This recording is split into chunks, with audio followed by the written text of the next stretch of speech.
This is our world, a warm, comfortable, familiar place.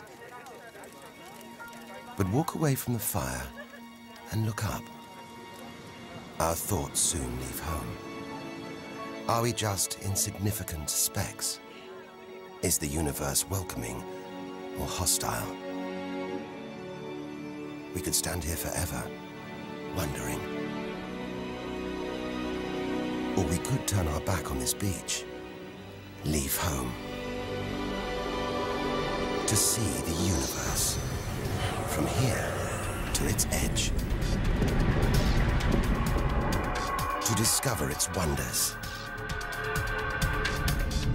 confront its horrors. Beautiful new worlds, malevolent dark forces.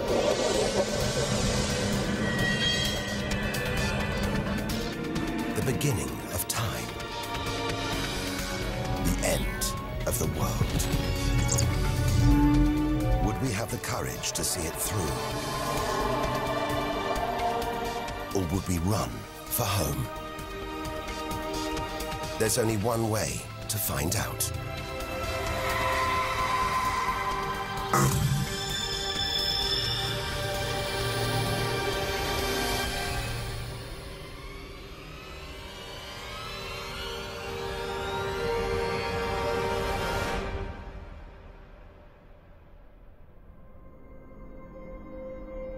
The edge of space, only 100 kilometers up, just an hour's drive from home. Down there, life continues. The traffic keeps moving, stocks go on trading, and Star Trek is still showing. Looks favorable enough at this point that the race should go. The Blue Jays will be without starter Jim Clancy for a couple of weeks. He's having problems with his sporting form. Order! Will the honourable gentleman resume his seat? Mr. Ashton. But we have to leave all this behind. To dip our toe into the vast dark ocean beyond.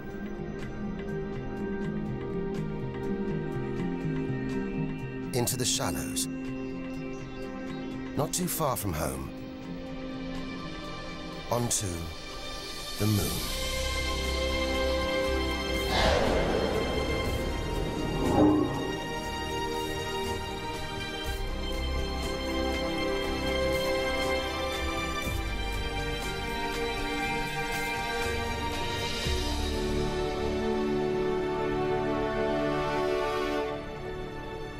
Dozens of astronauts have come this way before us.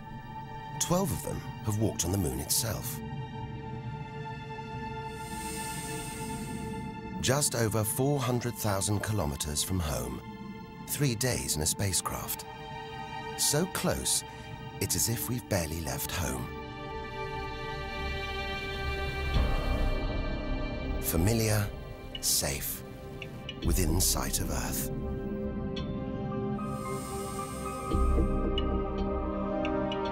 It looks like a deserted battlefield, bombarded by millions of meteoroids and asteroids. But it's quieter now. It's obvious there have been no major collisions for millions of years.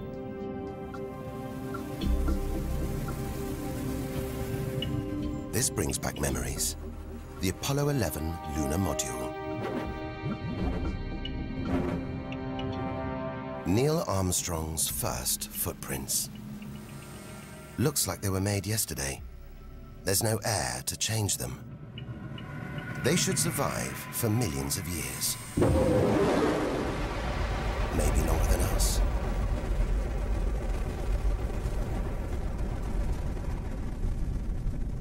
Our time is limited.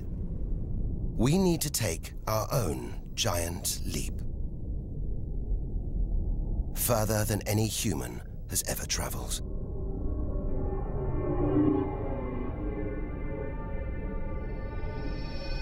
Out of the darkness, a friendly face. The goddess of love. Venus. The morning star, the evening star. Sometimes she welcomes the new day in the east, others she says goodnight in the west. The planet's spectacular yellow clouds reflect the sunlight. That's why this is the solar system's brightest planet. A sister to our planet. She's about the same size and gravity as Earth. We should be safe here. But the Venus Express space probe is telling us these dazzling clouds are made of deadly sulfuric acid, that the planet's atmosphere is choked with carbon dioxide. It's ringing alarm bells.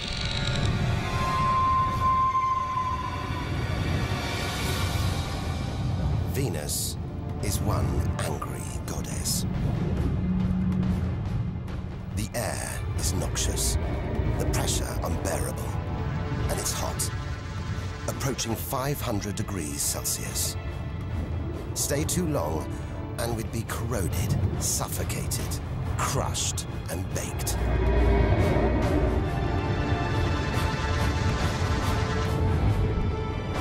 Nothing can survive here. Like this. It's a Soviet Venera robotic probe. Its heavy armor's been wrecked by the extreme atmosphere.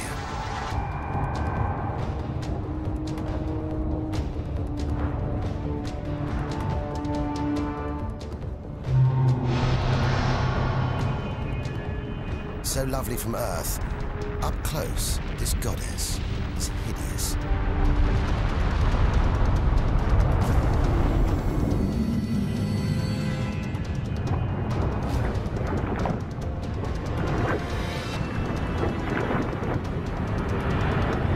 She's the sister from hell, pockmarked by thousands of volcanoes.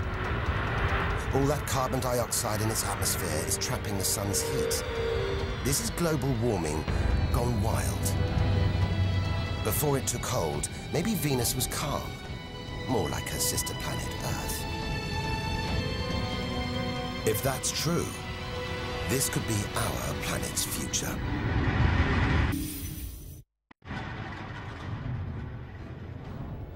Beginning to think we shouldn't be out here, that we should turn back.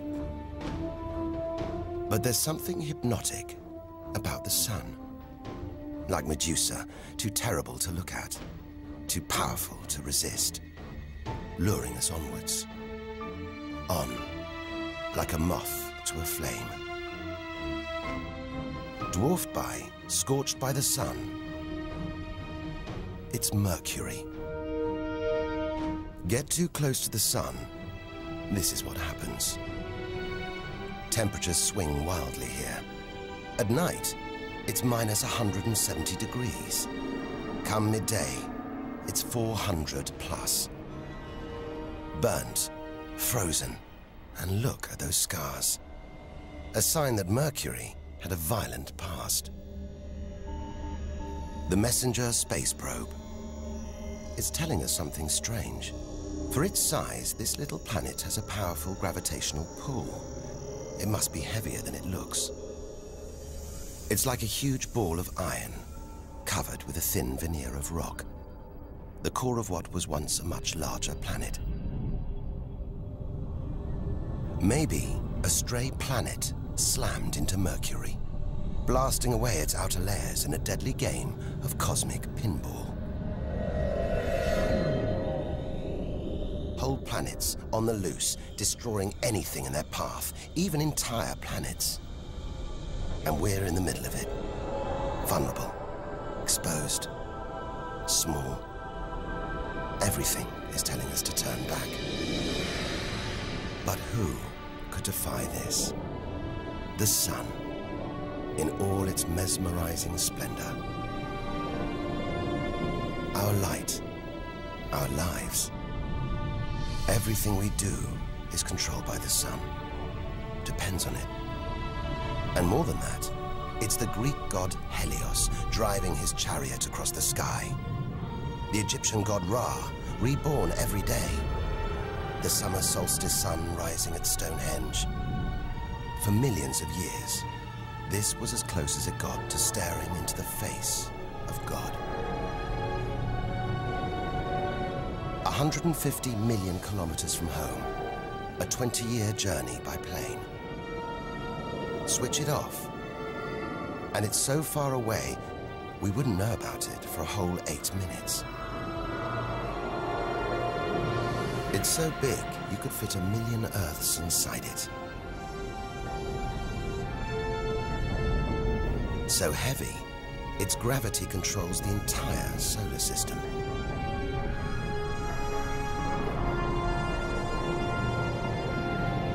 But who needs numbers? We've got the real thing. We see it every day, a familiar face in our sky. Up close, it's unrecognizable. A turbulent sea of incandescent gas. The thermometer rises to over 5,000 degrees. Down in the core, it's got to be tens of millions of degrees.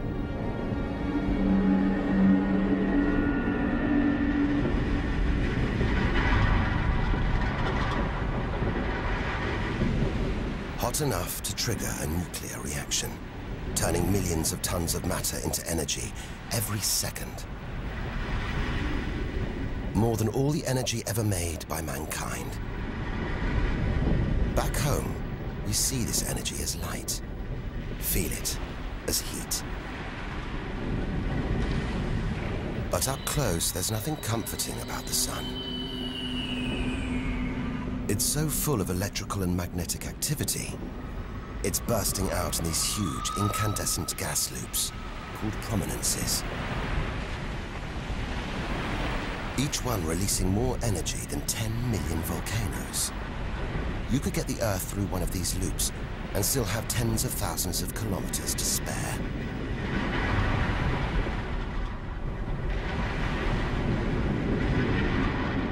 And where they burst through, it's exposing the cooler layers below, making sunspots. They're a fraction cooler than their surroundings.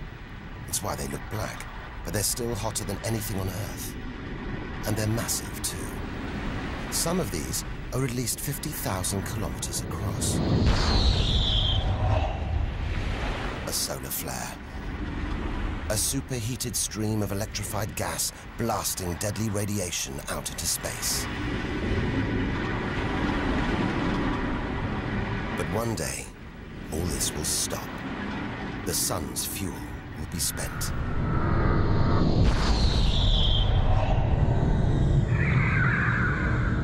When it dies, that'll be it for the Earth as well. This God creates life and destroys it, demands we keep our distance.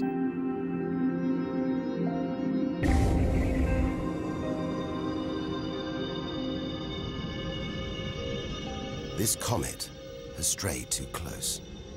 It's being boiled away by the sun's heat, creating a tail that stretches for millions of kilometers.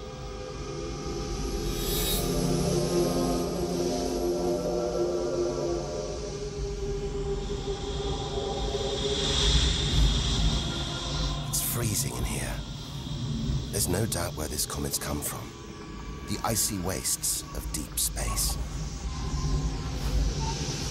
But look at all this steam, the geysers and dust. It's the sun again, melting the comet's frozen heart. A kind of vast, dirty snowball, covered in grimy tar. Tiny grains of what looks like organic material, preserved on ice since, well, who knows when. Maybe even the beginning of the solar system. Say a comet like this crashed into the young Earth billions of years ago. Maybe it delivered organic material and water, the raw ingredients of life. It may have even sown the seeds of life on Earth that evolved into you and me.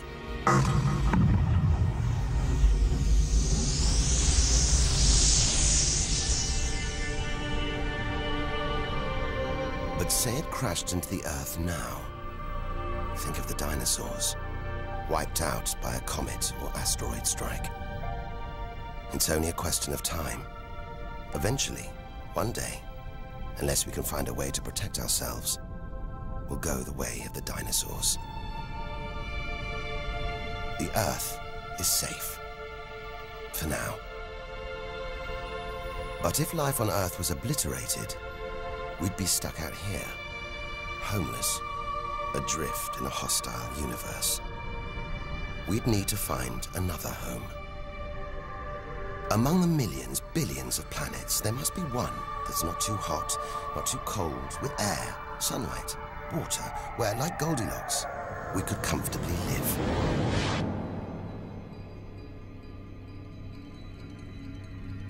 The red planet. Unmistakably, Mars. For centuries, we've looked to Mars for company, for signs of life.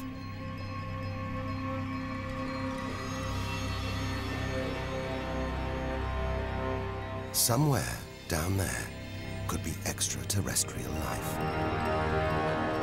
But are we ready to find it? Ready to rewrite the history books, to tear up the science books, to turn our world upside down? What happens next could change everything.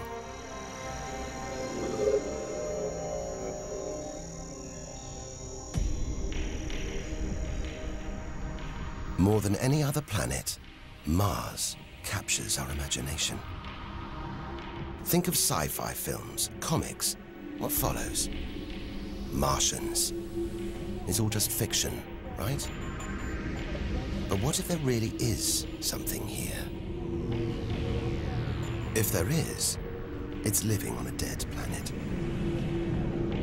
The processes that make Earth habitable shut down hundreds of millions of years ago here.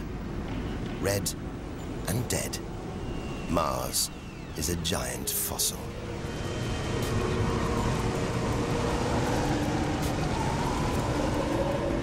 Something's alive. A dust devil. A big one. Bigger than the biggest tornadoes back on Earth. There's wind here. And where there's wind, there's air. Air that could sustain extraterrestrial life. But it's too thin for us to breathe. Full of choking carbon dioxide. There's nothing to protect Mars from the sun's ultraviolet rays. And it's cold. As low as -80 degrees, freezing water in the ground, at the poles, and even in the atmosphere, as snow.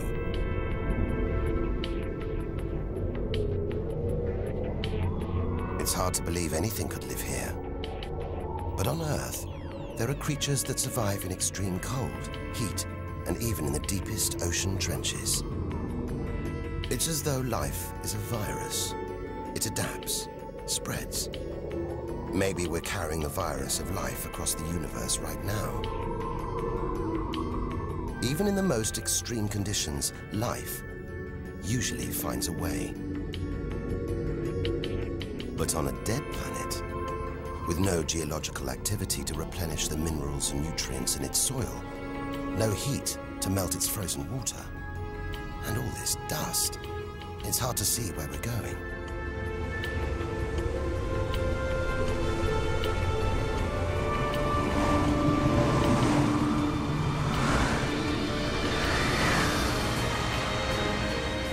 But we can't miss this. Olympus Mons, a vast, ancient volcano, 3 times higher than Everest. So wide, it would stretch almost all the way across Spain. Since its discovery in the 1970s, it's been declared extinct.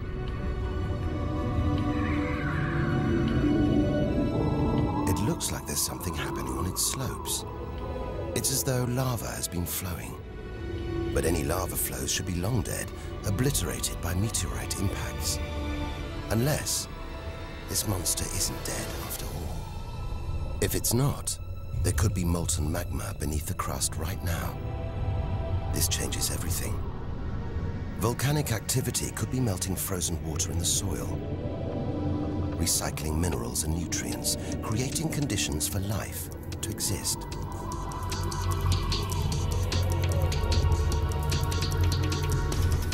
This makes the Grand Canyon look like a crack in the pavement. It goes on and on. So far, it would stretch all the way across North America. But look, signs of activity, erosion, and what looks like dried up riverbeds on the canyon floor. Maybe volcanic activity melted ice in the soil, sending water flowing through this vast canyon. Activity that we now know could still be melting ice, creating water. And where there's water, there could be life. If we can find running water, there's a chance we could find living creatures. Trundling across this desolate landscape, the NASA rover Opportunity. It's finding evidence that these barren plains were once ancient lakes or oceans that could have harbored life.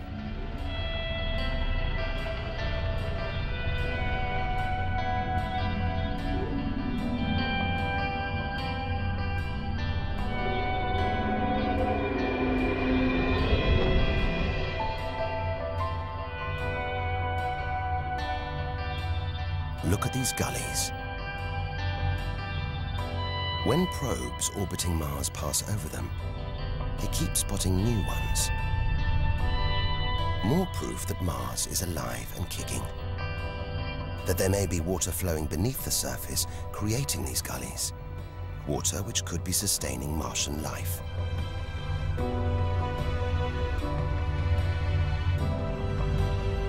Now all we have to do is find it. Unless we've already found it. Not on Mars, but on Earth. There's one theory that has life starting here before moving to Earth. The idea is that an asteroid impact blasted fragments of Mars, complete with tiny microbes, out into space and onto the young Earth, where they sowed the seeds of life itself. No wonder we find Mars fascinating. It could be our ancestral home. If it's true, it means we're all Martians. The Mars we thought we knew is gone, replaced by this new, active, changing planet. And if we don't know Mars, possibly the solar system's most studied planet, what else don't we know? There must be other secrets out there, waiting to be discovered.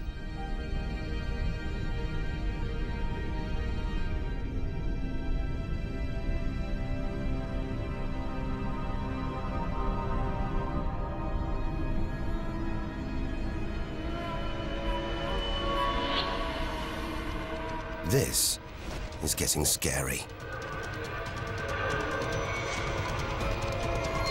It's like being inside a giant computer game.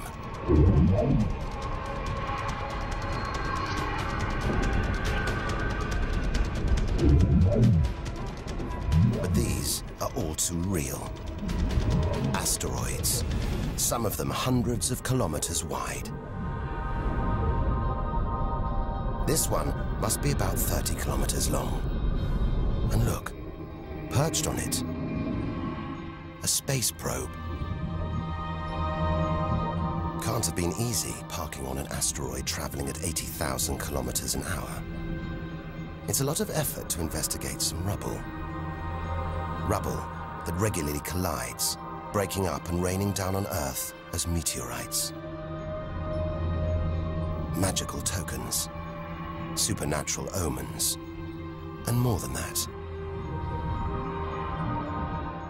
Turns out it was rubble like this that came together to make the planets, including our own.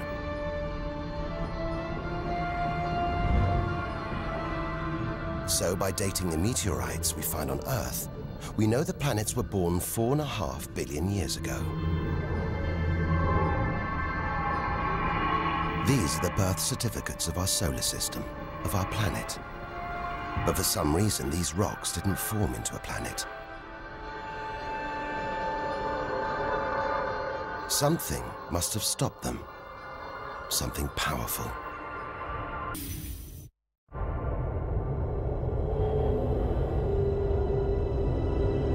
Jupiter. What a monster. At least 1,000 times bigger than Earth. So vast, you could fit all the other planets inside it. Something this big is going to have a major effect on its neighbors. Its gravity is stopping the asteroids from forming a planet. And just look at it. It's stunning. But up close, maybe things aren't quite what they seem. This huge planet is almost all gas. Land here, and we'd sink through its layers, maybe never hitting a solid surface. And Jupiter's good looks, the product of extreme violence. It's spinning at a huge rate, whipping up winds to hundreds of kilometers an hour, contorting the clouds into stripes, eddies, whirlpools. And this, the legendary Great Red Spot. The biggest, most violent storm in the solar system. At least 3 times the size of Earth. It's been raging for over 300 years. All those churning clouds have sparked an electrical storm. Just one bolt is 10,000 times more intense than any at home.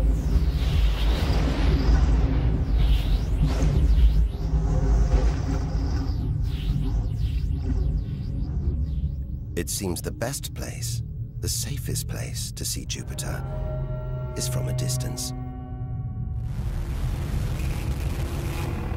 That's just beautiful, dancing round the poles like the aurora back home.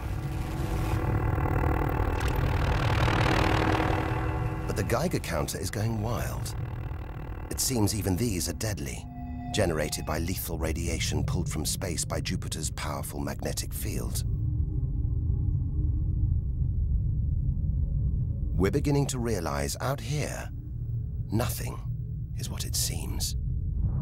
The universe is full of contradictions, deceptions, traps. Right now, we need a safe haven, somewhere to find our feet, catch our breath. Maybe this, the multicolored moon Io, is it?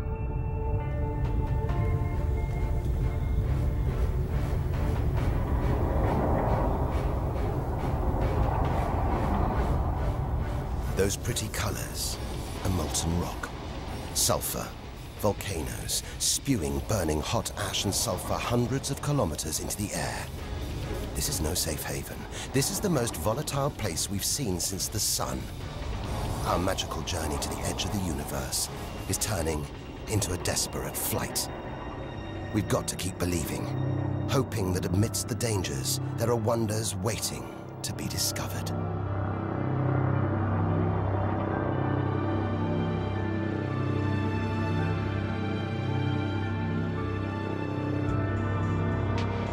$650 million kilometers from home. What a weird-looking place. And yet it looks strangely familiar.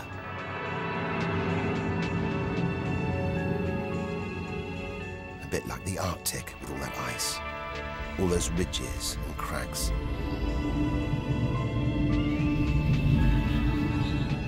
This is Europa, and maybe, like the Arctic, this ice is floating on water, liquid water.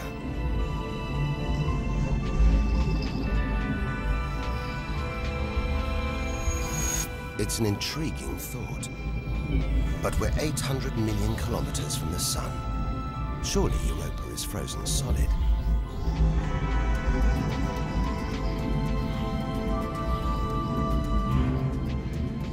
Unless Jupiter's gravity is creating friction deep inside, stopping Europa from freezing solid.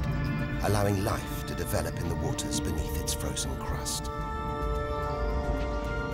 We might be meters away from aliens,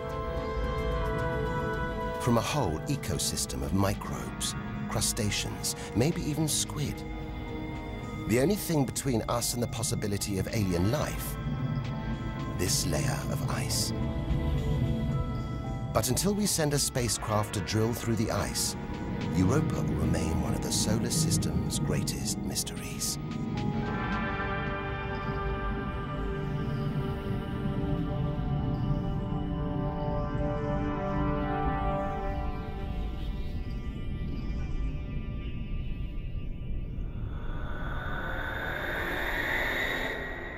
It's captivated our imaginations, haunted our dreams. And here it is, spinning before our eyes. Saturn, the jewel in the solar system's crown. Seeing it makes everything we've experienced worthwhile. There's something magical about Saturn. A giant ball of gas, so light it would float on water. Its spectacular rings would stretch almost from Earth to the Moon, but they're just a few hundred meters deep. That's the Cassini orbiter. It's picking up ghostly radio emissions, probably generated by auroras around Saturn's poles. This is the real music of the spheres. And Cassini is telling us these rings are probably all that's left of a moon shattered by Saturn's gravitational pull. Incomparable beauty from total destruction.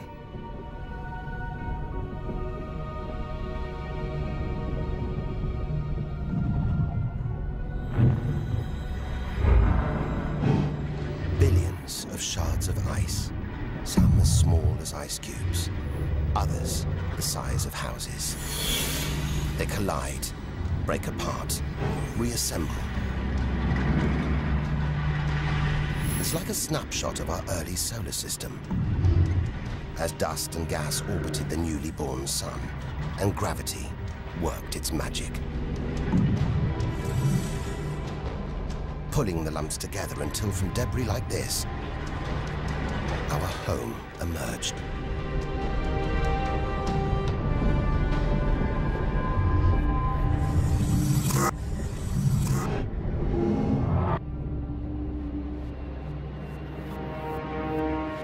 We could stay here forever, gazing at Saturn's seductive allure.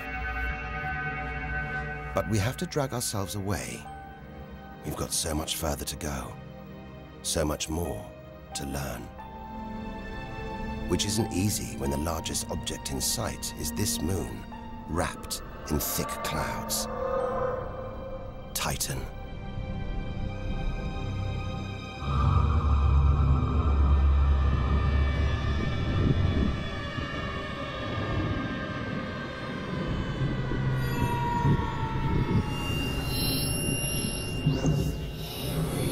It seems like there's an atmosphere down here.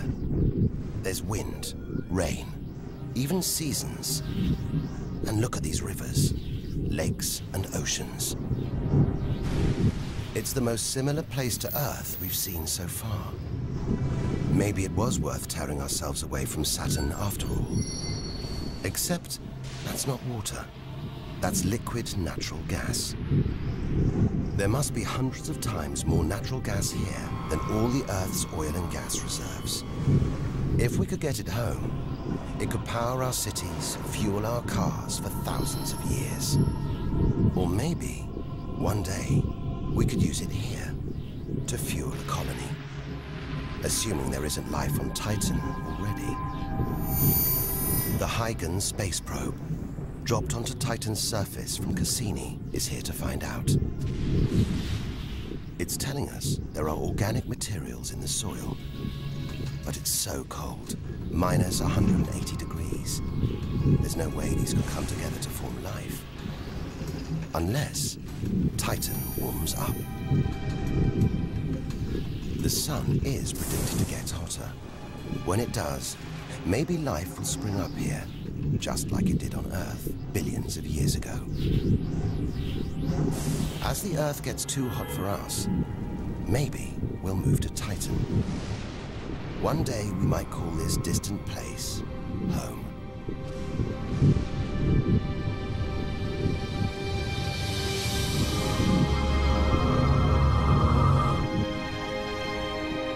Home.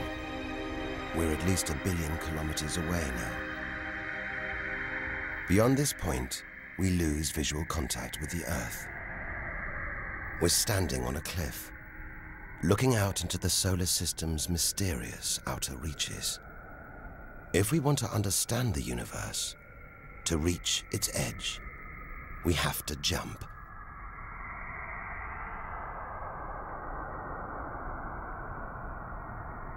Unseen from Earth, unknown for most of history, we're in the solar system's outer reaches.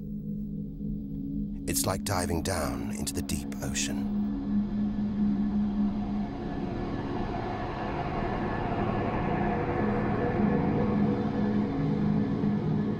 Those rings, it looks like Uranus has been tilted off its axis, toppled over by a stray planet.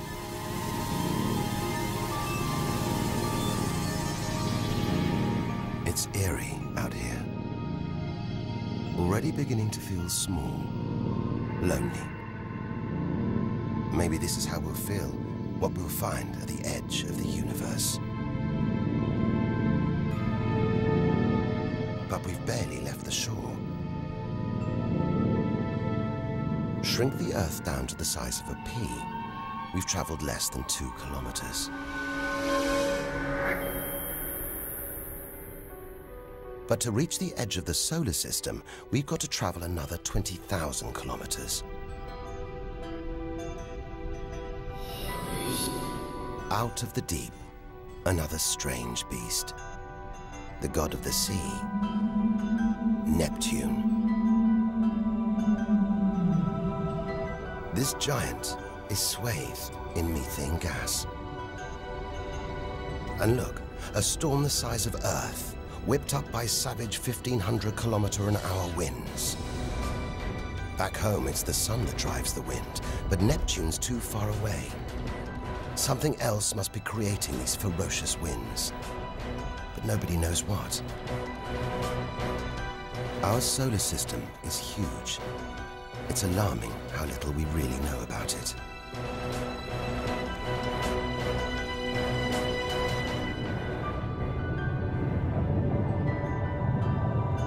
Plunging deeper, something to cling to. After all those balls of gas, a solid moon.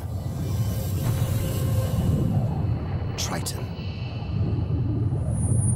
Solid, but not stable. Just look at these geysers, cosmic chimneys pumping out strange soot. And this moon is going round Neptune in the opposite direction to the planet's spin. A cosmic battle of wills that this angry moon is always going to lose. Neptune's massive gravity is pulling on Triton, slowing it down, reeling it in.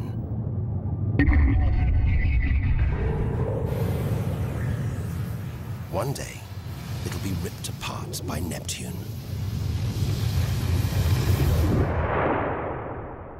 And that's it. No more moons, no more planets to see in our solar system. It's getting colder. We're getting further from the sun, slipping from the grip of its gravitational tentacles. But look at all this. It's not a void. It's teeming with frozen rocks, icy spheres, like Pluto. Until recently, it seemed Pluto was alone. Beyond it, nothing. We were wrong. More frozen worlds. Discoveries so new, nobody can agree what to call them. Plutinos, ice dwarfs, cubanos. Whatever the name, the implications are the same. Our solar system isn't the neat model we thought it was. Over 13 billion kilometers from home, the most distant thing ever seen to orbit the Sun, another small, icy world called Sedna, discovered in 2003. Its orbit takes 10,000 years and sends it 130 billion kilometers from the Sun. Hang on, there's something else out here. 16 billion kilometers from home, the space probe Voyager 1. If it wasn't for this bundle of aluminium and antennae, we'd have no images of the giant planets, no clue about their strange moons. It's traveling 20 times faster than a bullet, sending messages home.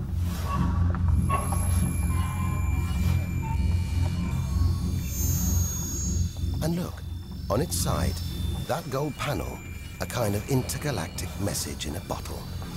There's a greeting recorded in different languages. Hola y saludos a todos. And a map showing how to find our solar system. But if you're in the jungle, is it wise to call out? Anyone, anything could hear our call, find out where we live, and come knocking, friendly or not.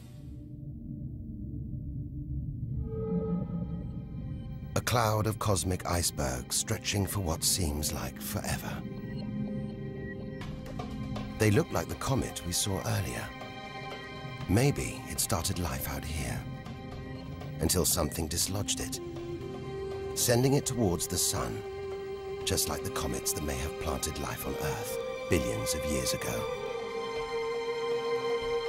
And seeing all this ice, maybe they carried water to Earth too. It's an astonishing thought. The water in the oceans, in your coffee, even in your body, all from this distant celestial ice machine.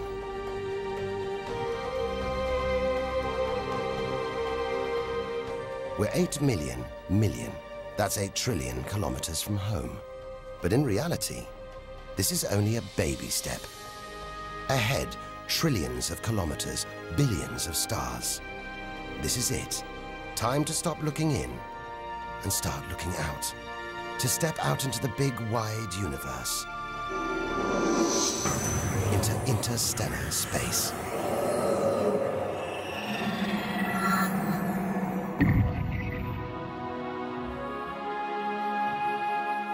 Interstellar space. Far beyond our solar system. What a view. Billions of stars like our own sun, many with planets, many of those with moons.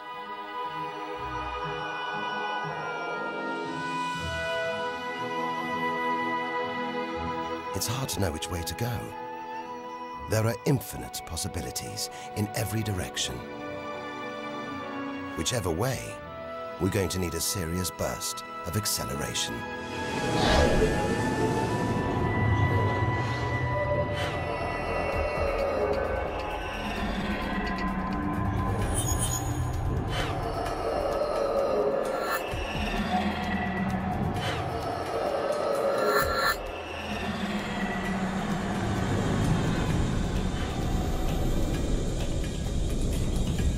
$40 trillion kilometers from home. 150,000-year ride in a space shuttle. And we've only just reached the first solar system after our own. Alpha Centauri. Not one, but 3 stars. They're spinning around each other, locked in a celestial standoff. Each star's gravity attracting the other, their insane orbital speed keeping them apart.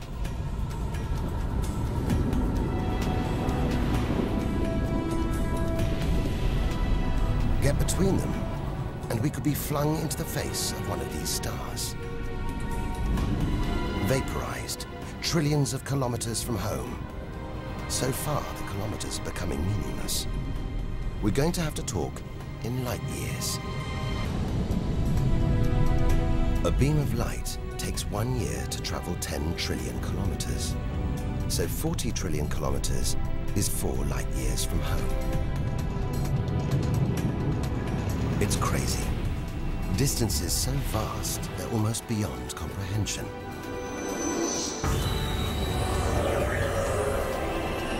And exciting. Who knows what strange worlds lie ahead? What we'll discover when, if we reach the edge of the universe.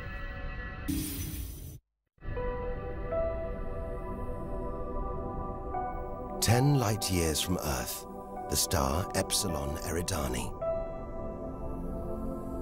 What spectacular rings of dust and ice, and somewhere in there, planets forming out of the debris, being born before our eyes.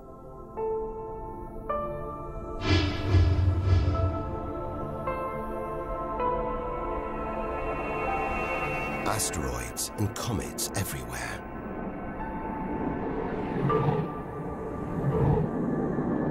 We could almost be looking at our own solar system billions of years ago, with comets delivering organic molecules, water to these young planets, kick-starting life just as they may have done on Earth.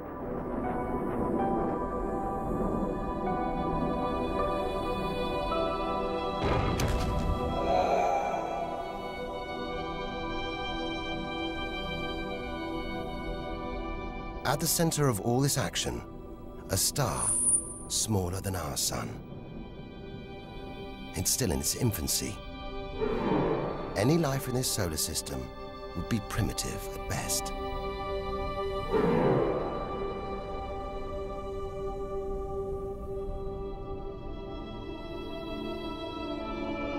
There must be more mature, developed solar systems out here, but finding them is like looking for a needle in a cosmic haystack.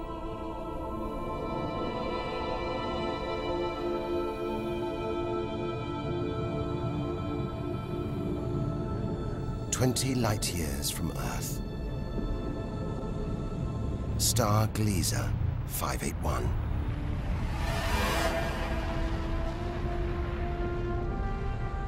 It's about the same age as our sun.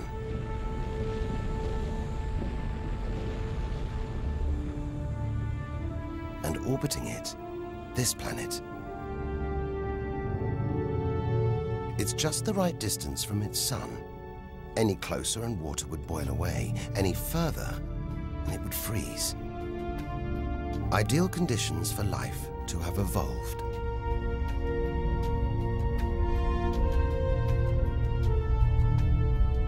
And if comets have struck, delivering water and organic materials, then life, complex beings like us, even civilizations like our own, could be down there, right now.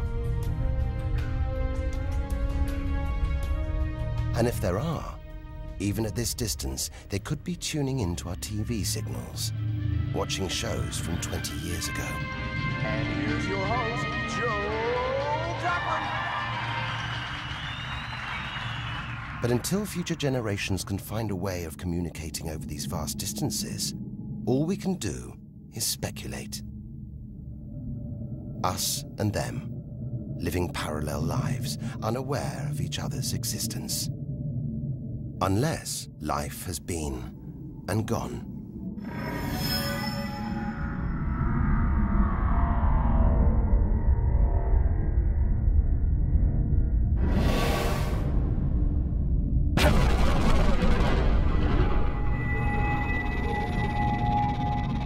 That's the problem with comets. They're creators and destroyers. As the dinosaurs found out the hard way 65 million years ago. This is the needle in the cosmic haystack, the closest we've come to a habitable solar system like our own. But it's a chance encounter. There could be hundreds, millions more solar systems like this out here, or none at all.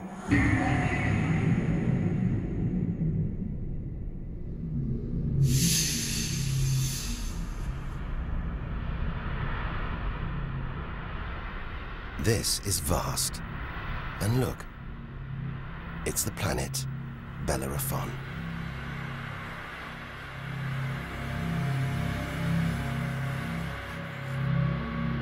So close to its own sun, it's a miracle it was discovered at all.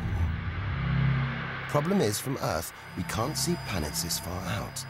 They're obscured by the brilliance of their neighboring stars. But the planets have a minute gravitational pull on those stars.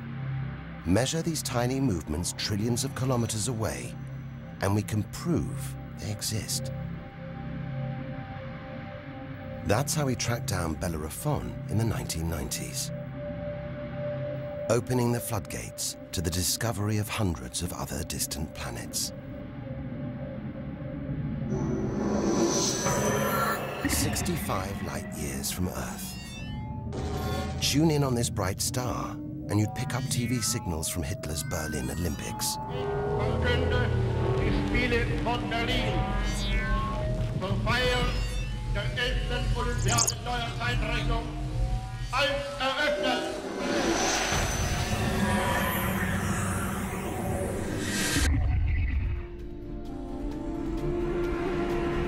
Twin stars.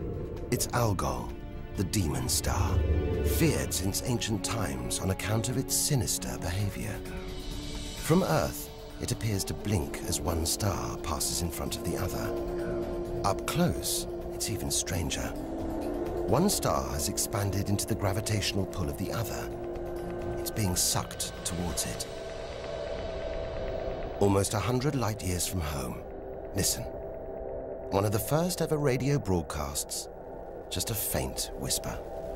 We'd appreciate it if anyone hearing this broadcast would communicate with us. We are very anxious to know how far the broadcast is reaching. And then silence. From here on out, it's as if Earth never existed.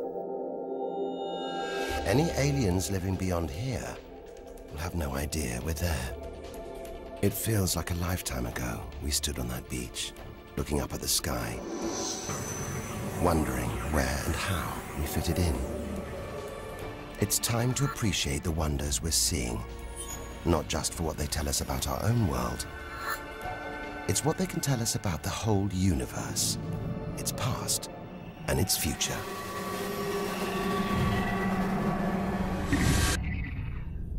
Deep inside our galaxy, the Milky Way, a vast celestial library, each star a book with a story to tell. It's all here, waiting for us to lift the cover. The seven sisters, daughters of the ancient Greek god Atlas, transformed into stars to comfort their father as he held the heavens on his shoulders.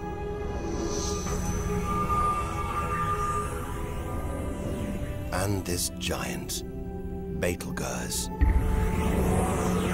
the brightest, biggest star we've seen so far. It's got to be at least 600 times wider than our own sun.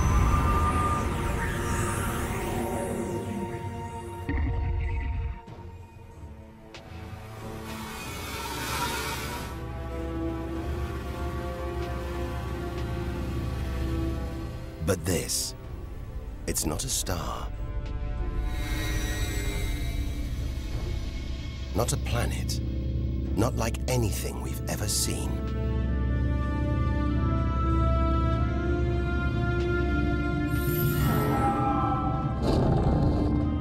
A ghostly spectre, more than 1,300 light years from Earth.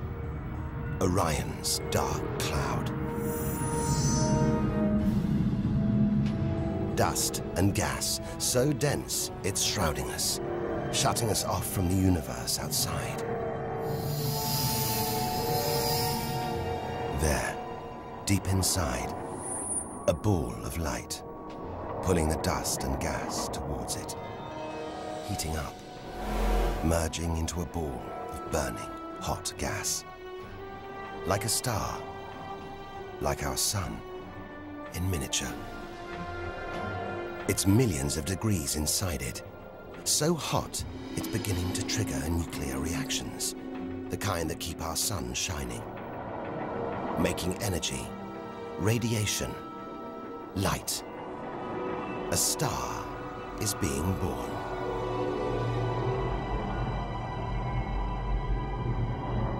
Or rather, stars.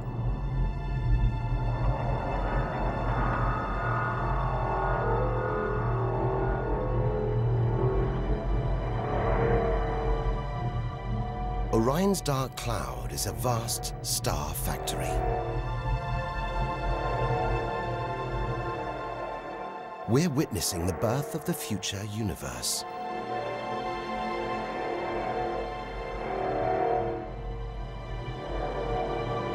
We've come to expect hostile horrors, but we're discovering one of the universe's greatest creative wonders: star birth.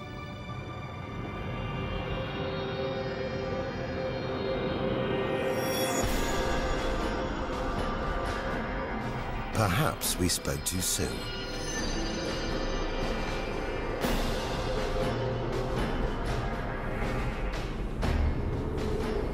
Jets of gas, exploding outwards at 200,000 kilometers an hour,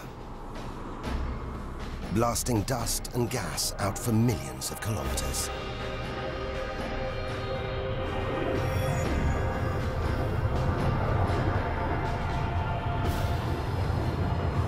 It's unbelievably violent, but look at the results. It's beyond words. Nebula, vast glowing clouds of gas hanging in space. With no wind out here, they'll take thousands of years to disperse. They seem to be forming a vast stellar sculpture. It makes you realize nature is more than a scientist, an engineer. It's an artist on the grandest of scales. We've seen some strange sights, but this is a masterpiece. A giant horse's head rearing up in space. Stars are born, grow up, and then what? Do they die?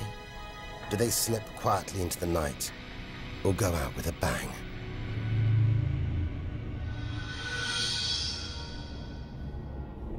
Somewhere between here and the edge of the universe lies the answer. Nearly 4,000 light-years further, luminous clouds suspended in space, encircling what was once a star like our own sun. All that's left of it are these brightly colored gases. Elements formed by nuclear fusion deep inside the star, released into space on its death. Green and violet, hydrogen and helium, the raw materials of the universe. Red and blue, nitrogen and oxygen, the building blocks of life on Earth. For us to live, stars like this had to die. The oxygen in our lungs, the nitrogen in our DNA, it was all produced by nuclear fusion in stars that died long before the Earth was even born. We are made of stellar nuclear waste. Our family tree begins here.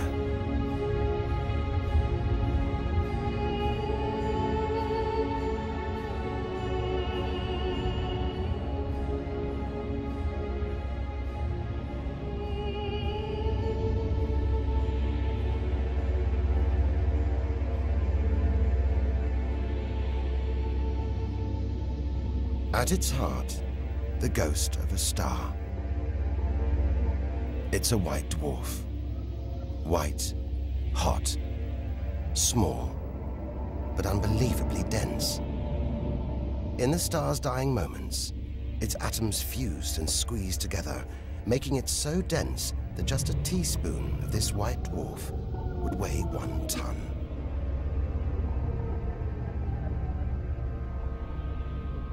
It's a chilling premonition of our sun's fate. 6 billion years from now, it'll become a white dwarf. Its death will herald the end of life on Earth. It makes you wonder how many other worlds have been and gone. Stories left untold. Celestial books lost forever.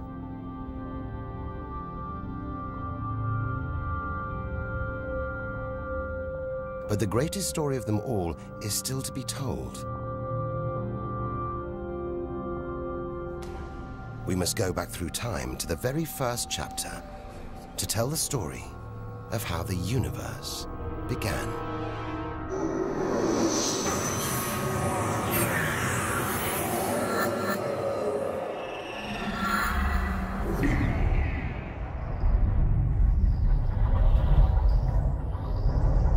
The scattered remains of a dead star. A nebula, the Crab Nebula. We're 6,000 light years from home, deep inside a stellar graveyard. We've learned so much, seen things we'd never have believed possible.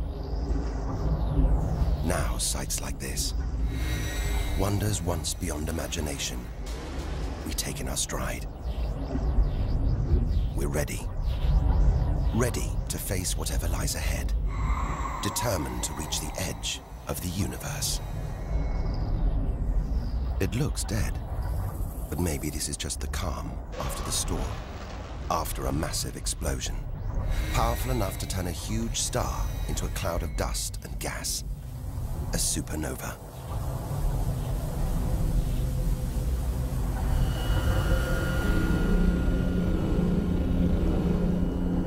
Eye of the storm, a spinning, pulsating star, a pulsar.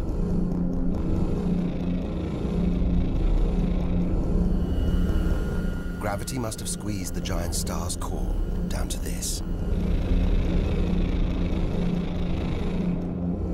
It's just 20 kilometers across, unimaginably dense. One pinhead of this would weigh hundreds, maybe millions of tons. As it shrank, like a figure skater spinning on the spot, arms outstretched, then pulling them in, it began to spin faster. Two beams of light, energy, radiation, spinning 30 times a second, powering the huge cloud of dust and gas. There's so much radiation here, more even than on the sun.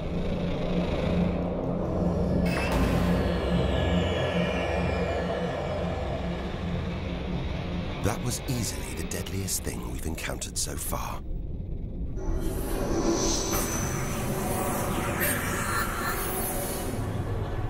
Once, it would have terrified us. But now we realize that without the dangers, there'd be no wonders.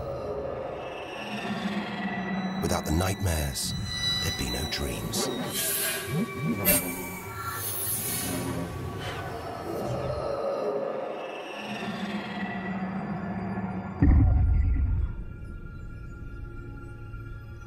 Getting a strange sensation. A feeling, as though there's something bad out here. A malevolent presence. The one thing we didn't want to encounter. Impossibly black, blotting out the stars behind it. We are staring into the face of extinction.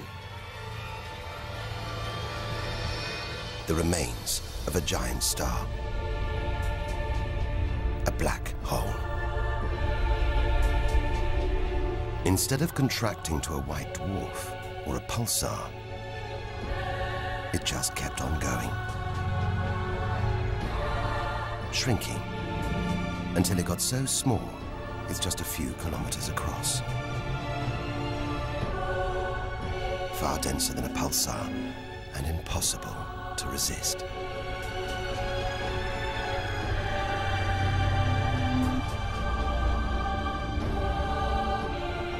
Stray too close, and there's no turning back. Now we know why it's a black hole. Its gravity is so intense, not even light can escape. This asteroid, it's a lump of solid rock, but it's actually stretching, being dragged towards the gaping hole. Inside, there's no matter as we know it. No time, no space. All the rules of physics collapse.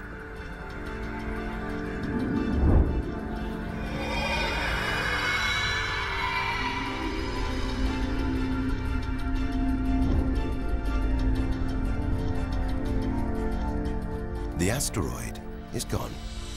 Truth is, nobody really knows where. We're looking at the limit of human understanding. There could be millions of black holes creeping around our galaxy. More perhaps than all the stars in the sky. But we wouldn't see them until it was too late.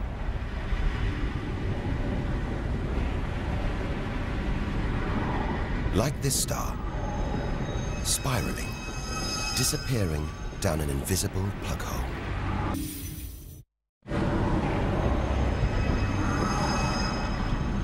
Who's to say we don't live inside a vast black hole? That the whole universe isn't inside one right now, inside another universe. Think about it for too long, and your mind reels. Sometimes it feels like the more we see, the less we know. But we do know our galaxy is more complex and more dangerous than we ever imagined. And we're still in our own galaxy, the Milky Way. The vastness of the universe beyond still lies ahead. The wonders, the dangers, the secrets, they're out there. But first, we've got to find a way out of the Milky Way.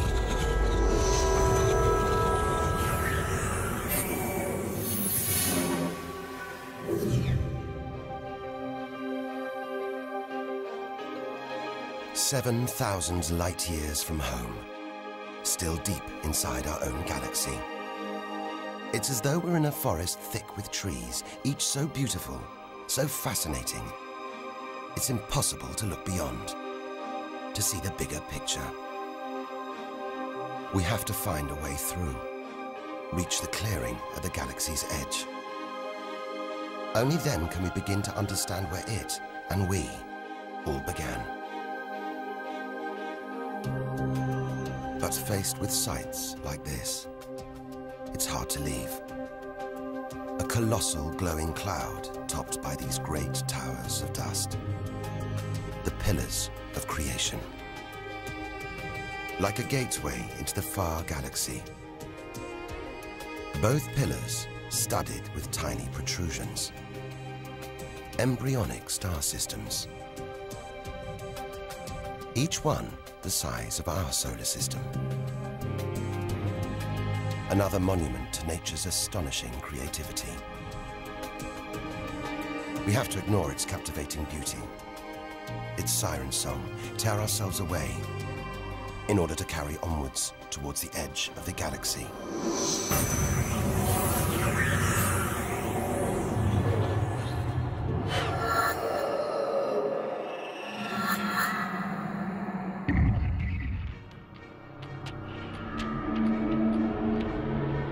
Dazzled by the Milky Way's beauty, we've been blinded to its terrors and strayed into a cosmic minefield. Like an explosion in slow motion, giant clouds of gas are bursting out of this star. A massive star, millions of times brighter than our sun. It's going into meltdown. The fuel that sustains it is running out. The nuclear reactions that power it winding down. We're watching its death throes. Eventually, the core will implode. The result, a new black hole.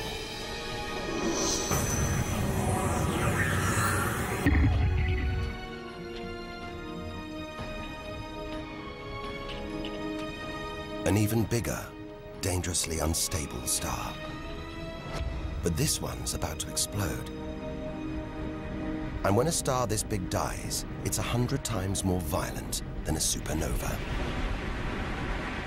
Somehow we've stumbled into the most violent star death imaginable. A hypernova.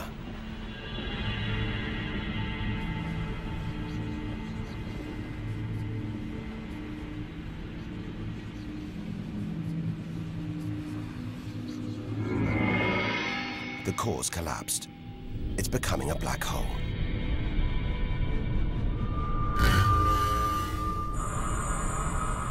And that's the shockwave, surging through the star, ripping its outer layers into space.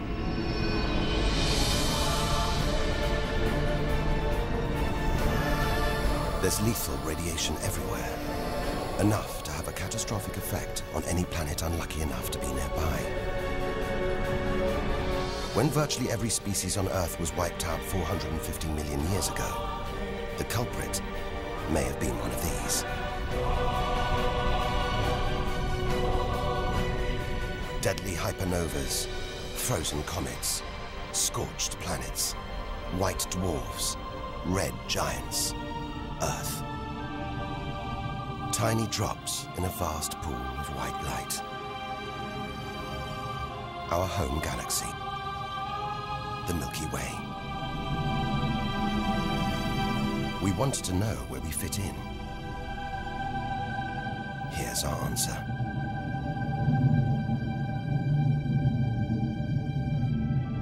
Civilizations, past and present. Everyone that's ever lived.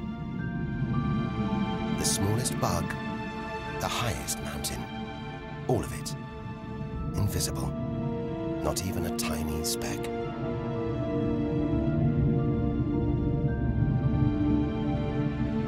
Our home is a minor planet of an insignificant star. If it disappeared right now, who or what would even notice? And yet, so far we found nowhere else we would rather live. Nowhere we could live. It's only now, far from home, that we're beginning to truly appreciate it.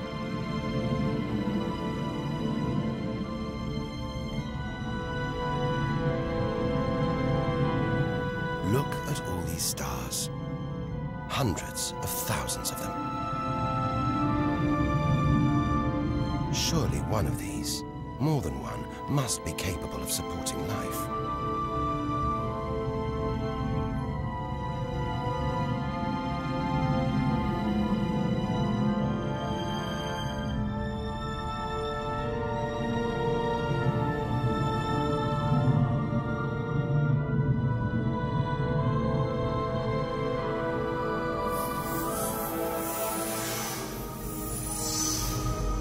Maybe here, in this swarm of stars, the Great Cluster. Back in the 1970s, astronomers sent a message in this direction, detailing the structure of our DNA and our solar system's location. But it's so far from home, the message won't arrive for at least another 25,000 years. We haven't found alien life yet. But neither have we found any reason to believe it isn't out here, somewhere. There's an equation, devised to estimate the number of other advanced civilizations. Crunch the numbers, and the result is shocking. There could be millions of civilizations, just in our own galaxy.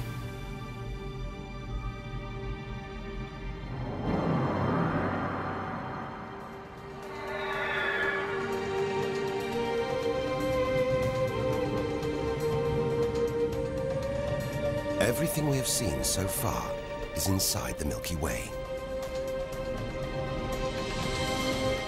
Now here's our chance to see other galaxies, to glimpse the even bigger picture, and perhaps to answer the ultimate question: where does all this come from? We are now ready to leave our solar system, our galaxy, and enter intergalactic space.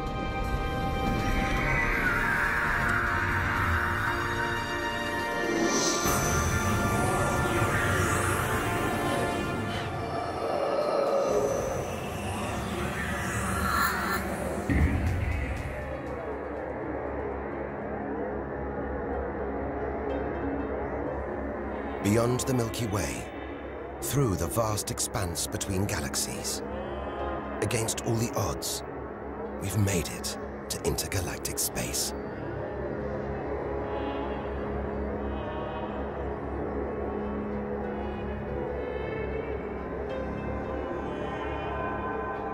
Out here, there's no horizon in sight. Even the closest galaxies are millions of light years away. the remains of galaxies ripped apart by the Milky Way's huge gravitational pull. Scattered through, nothing.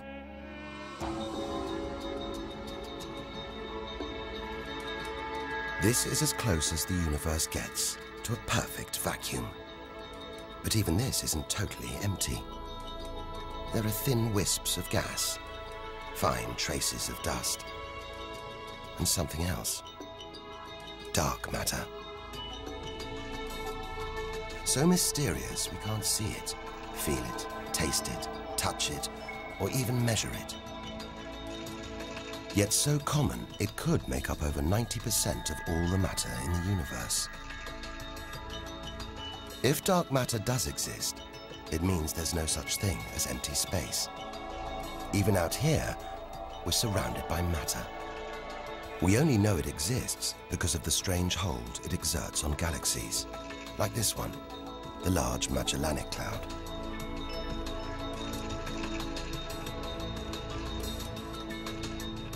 More than 6 billion years into today's fastest spacecraft, 160,000 light years from the Milky Way, at the edge of its gravitational reach. This galaxy should spin off into space, but something is holding it here.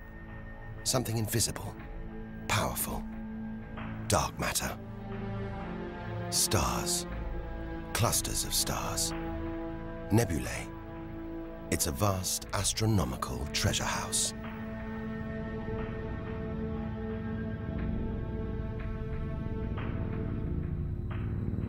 But look at this. It's like a string of gleaming pearls.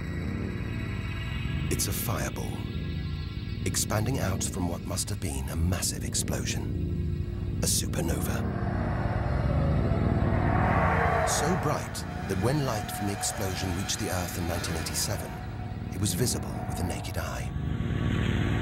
And so violent, it triggered a string of nuclear reactions, forcing atoms together, creating new elements: gold, silver, platinum, blasting them out into space.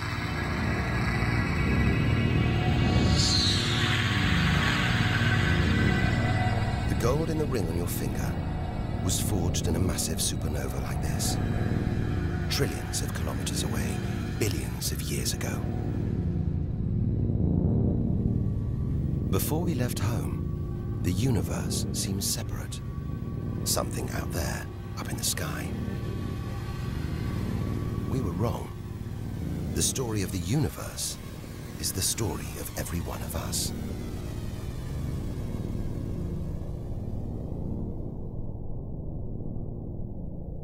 It's comforting to remember as we venture through this abyss.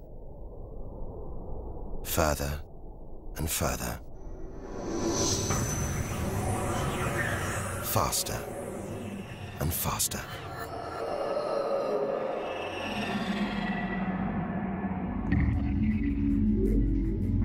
The Andromeda Galaxy, 2.5 million light years away. It's moving through space at nearly 1 million kilometers an hour. Everything in space is moving apart like shrapnel from an explosion. We're seeing this galaxy as it was when our ape-like ancestors first walked across the African plains.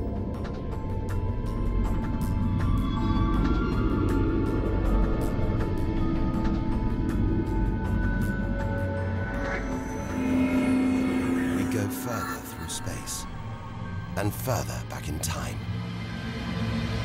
This doesn't look right. A whole galaxy exploding. The only thing large enough to cause an explosion on this scale has to be another galaxy. It looks like the end of the world, but we've seen enough to know things are never that simple. This galaxy won't die. It'll be reborn. A new shape, perhaps even new stars. As dust and gas collide, creating friction, shock waves, triggering the birth of stars.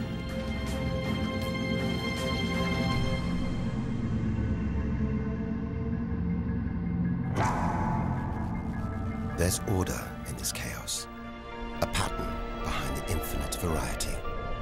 an endless cycle of birth and death, creation and destruction. It's a pattern woven through the vast fabric of space that binds each of these galaxies. There are billions of galaxies in the universe, each with billions, even trillions of stars. Possibly more stars than there are grains of sand on all the beaches on Earth. And all of these are just the stars that exist now. What about the stars that have been and gone? All the stars being born, yet to be born. We're finally beginning to see the big picture, and it's grander than we ever imagined. This galaxy, the huge pinwheel galaxy, is so far from Earth that if we send a message home now, it'll take 27 million years to get there. Who knows whether our species, our planet, will still be around to receive it? Most likely not.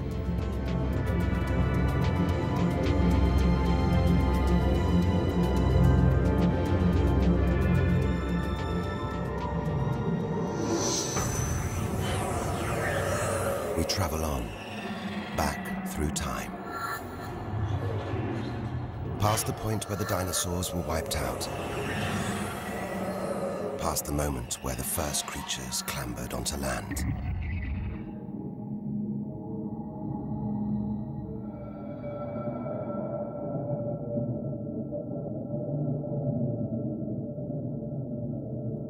"2 billion light years from home, closing in on the edge of the universe, going back to the beginning of time." This isn't a galaxy. It's brighter than hundreds of galaxies put together. A blinding beam of energy bursting out for trillions of kilometers. Something this big, this bright, must be incredibly powerful. Experience tells us out here, power equals danger. It looks like a quasar, the deadliest thing in the universe. If it is, then our journey could be over, just as the end is almost in sight.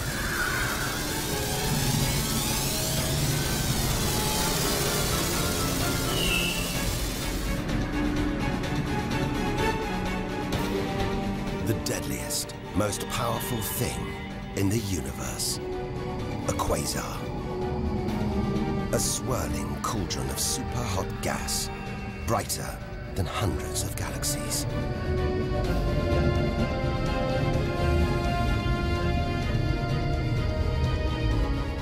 The source of this awesome power lies deep inside the heart of the beast. A heart of darkness, a supermassive black hole as heavy as 1 billion suns.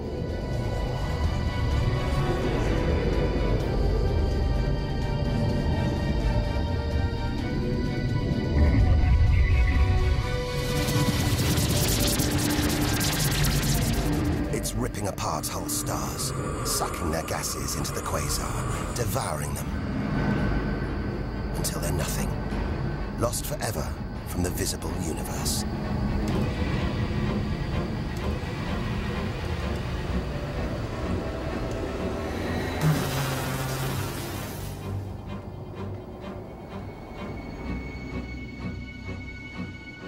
We've seen the worst the universe can throw at us.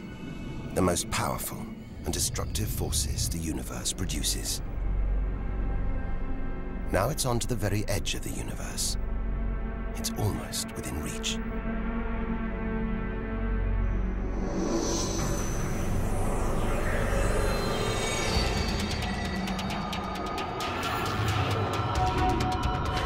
We'll need to go further, go faster if we're to cross the final reaches of the known universe.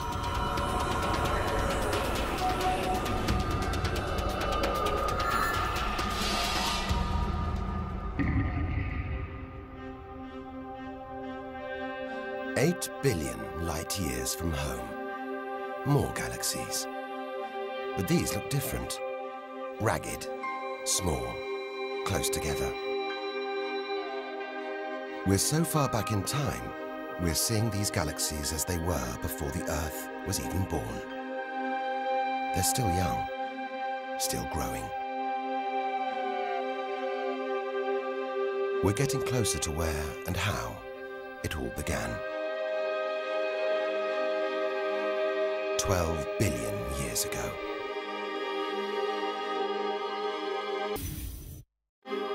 Look at the galaxies now. They're more like primitive plankton floating in a vast, dark ocean.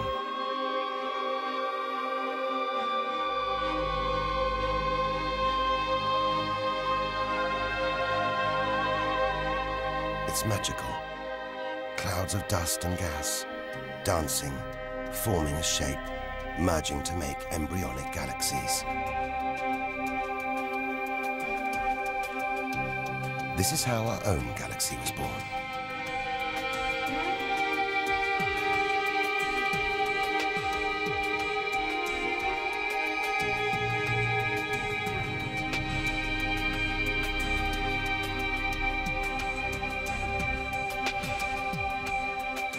They're disappearing. We've gone back before the stars were born. Into a cosmic dark age. And before that, light. The afterglow from a massive explosion. The explosion which created the known universe.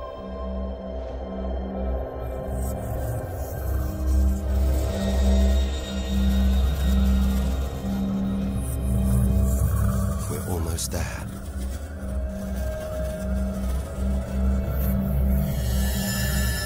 This is it.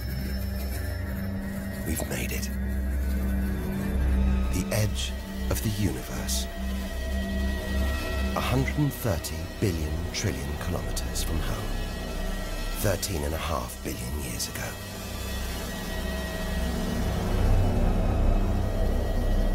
The very instant of the Big Bang. The most violent, most creative moment in history. Everything that's ever happened follows from this moment.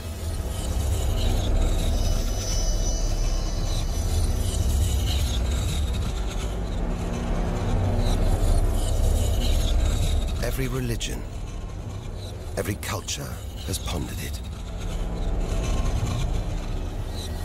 But we still don't know what sparked this act of creation, or why. This is where our journey ends, and the universe begins.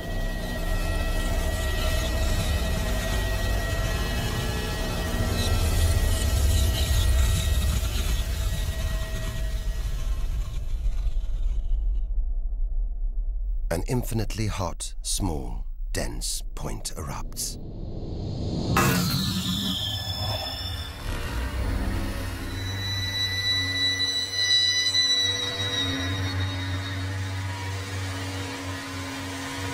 Creating space, time, matter, our universe itself. First, it's the size of a subatomic particle. The tiniest fraction of a second later, it's big enough to hold in the palm of your hand. Moments later, it's the size of the Earth.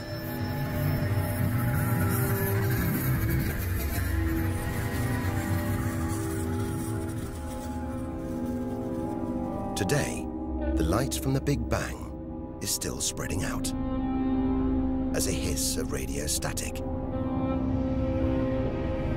Your TV aerial picks it up. You can see it as static on an untuned TV.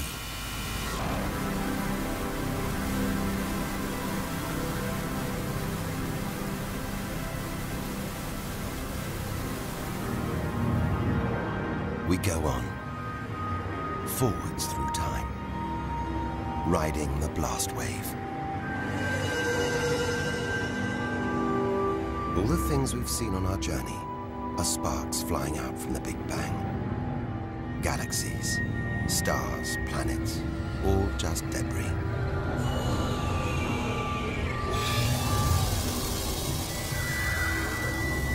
back through our galaxy.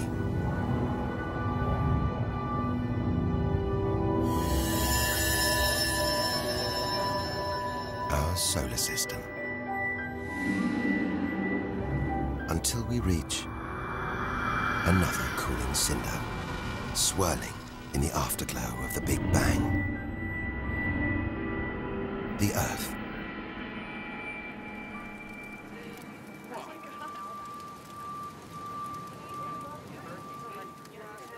We had to go back to the past to see our future.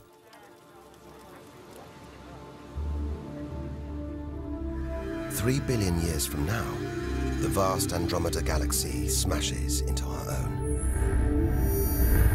A new galaxy is born. The sun and planets survive, but they've been thrown into a huge looping orbit around the new galaxy. The sun is becoming a red giant, swallowing up Mercury and Venus, scorching our planet's surface, destroying all life on Earth.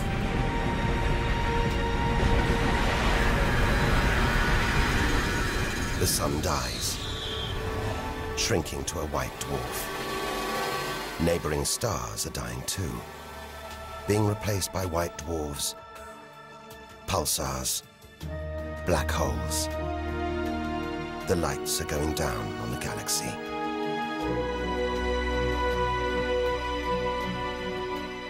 Since the Big Bang, the universe has been fading, dying, not with a bang, but with a long, drawn-out whimper.